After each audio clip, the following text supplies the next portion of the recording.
اللهم لك الحمد أنت قيوم السماوات والأرض ولك الحمد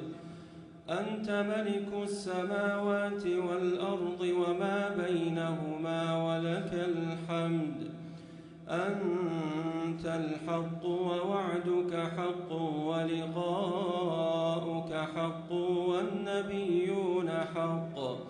ومحمد صلى الله عليه وسلم حق والجنة حق والنار حق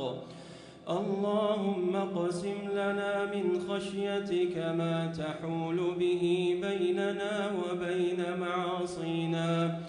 ومن طاعتك ما تبلغنا به جنتك ومن اليقين ما تهون به علينا مصائب الدنيا ومتعنا اللهم بأسماعنا وأبصارنا وقواتنا أبدا ما أبقيتنا واجعله الوارث منا واجعل ثأرنا على من ظلمنا ولا تسلط علينا من لا يخافنا فيك ولا يرحمنا واجعل الجنة هي دارنا وقرارنا اللهم إنا نسألك الفردوس أعلى الجنة اللهم إنا نسألك الفردوس أعلى الجنة اللهم إنا نعوذ بك من النار اللهم إنا نعوذ بك من النار اللهم إنا نعوذ بك من النار اللهم اهدنا فيمن هديت وعافنا فيمن عافيت وتولنا فيمن توليت وبارك لنا فيما أعطيت وقنا واصرف عنا شر ما قضيت إنك تقضي ولا يقضى عليك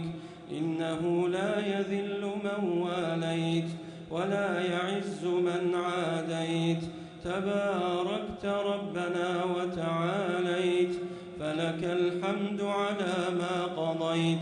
ولك الشكر على ما أنعمت به وأوليت لا ملجأ ولا منجا منك إلا إليك نستغفرك ونتوب إليك نستغفرك ونتوب إليك نستغفرك ونتوب إليك اللهم تقبل منا صيامنا وقيامنا اللهم تقبل منا صيامنا وقيامنا اللهم تقبل منا سائر أعمالنا اللهم إنا نسألك الإخلاص في القول والعمل اللهم إنا نسألك الإخلاص في القول والعمل برحمتك يا أرحم الراحمين ربنا آتنا في الدنيا حسنة وفي الآخرة حسنة وقنا عذاب النار اللهم صل على محمد وعلى آل محمد كما صليت على إبراهيم وعلى آل إبراهيم